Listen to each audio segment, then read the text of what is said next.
Hi, this is Michael Carbajal, and you're watching True School Sports. Take care. Good night. Okay. Mario Box Talk asks, what's your prediction for AJ versus Fury? Oh no, did he say that? AJ Fury.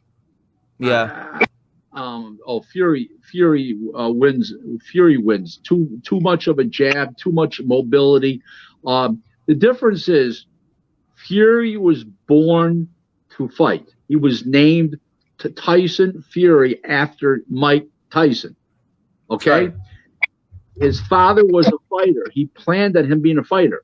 If he wanted him to be a genius, he would have named him Einstein. Okay? And he was born a fighter. He's not manufactured. He's a natural born fighter. Give him all the props in the world, and I think I can't see Joshua beating him. Yeah. Well, like Fury's probably the only guy fighting right now that I think could have been successful in the Larry Holmes era. But that size, Tyson Fury, Oh, yeah. I think he's the only guy fighting right now that would have been successful.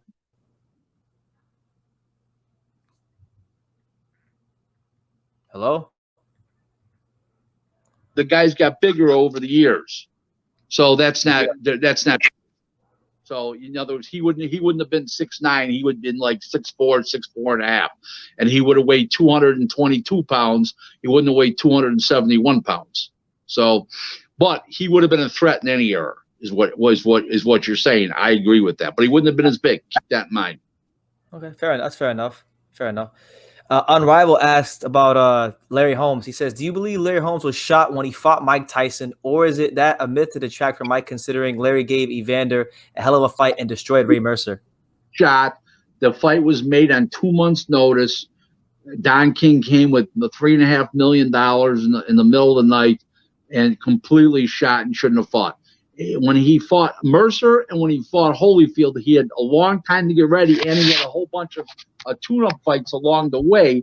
After he got knocked out by Tyson, and he was off for over 3 years, I think maybe even 3.5 years, when he fought Tyson, literally off, out, and everything else. And then he had that big build-up, but he was in shape and everything else.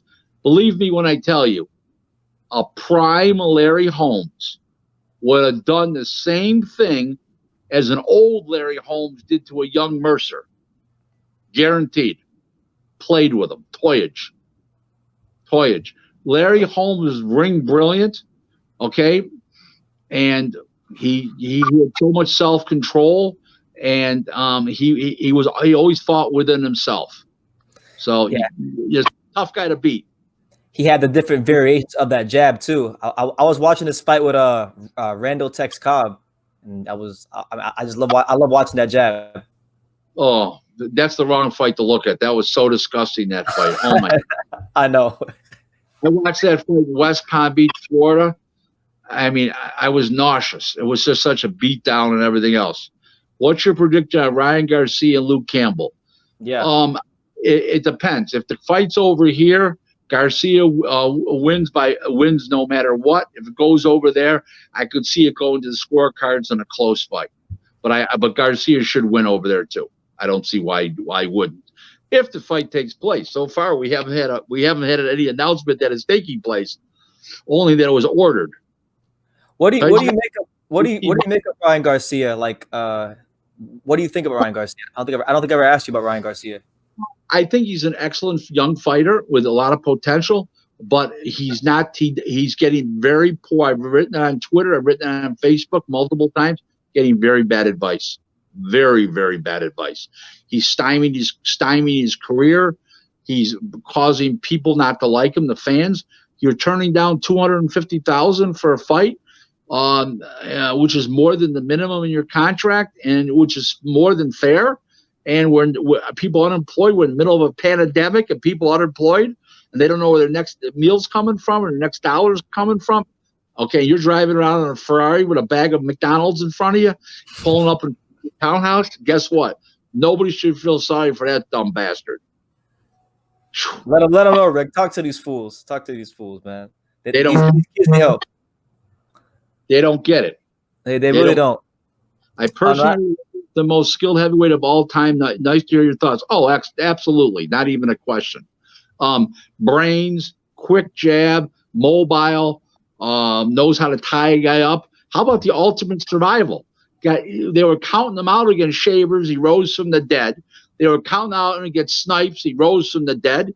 They were counting them out with Kevin Isaacs early in his career. They were counting them out, and he got up. Come on, guys. He's the ultimate survivor, this guy. I mean, that Holmes Norton fight, June 1978, the Caesars Palace Pavilion, one of the greatest heavyweight fights of all.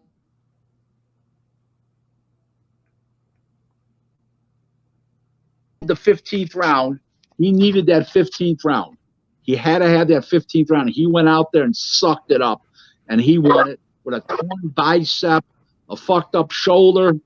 It didn't matter. Larry Holmes is the ultimate survivor in boxing. I never heard anybody phrase it that way about Larry Holmes. I've heard them talk about the jab. I heard them talk about his skills, but never that he was the ultimate survivor. He was. Listen, he survived a lot of other things too about the sport, the politics. He got ripped off on the politics with Michael Spinks, but overall, guess what? He survived boxing. He left all his scruples and a lot of money. Is he still well off for Larry Holmes? Oh yeah, yeah. Okay. A couple years ago, he turned down a personal appearance for 2 days for me for $20,000 at a small casino. Because I don't need too much for him. He said, I need $2 million. He said another billion. I said, okay, I get it. Yeah. So it sounds like Larry has that fuck you money too. Oh yeah. So does Lennox Lewis. Lennox, yeah. And you said I think you told me one time Joe Calzaghe's minted as well. He's pretty well off. Are you kidding me? He's very well heeled financially. A great guy, an asset to boxing. He just went away quietly from boxing. He doesn't need to be a manager. He doesn't need to be a trainer. He doesn't need to be anything. He just wants to be a father to his kids and a good person to the community. Hey, what's going on? It's your boy BT. We're at the Davy Powell, and you're watching True School Sports.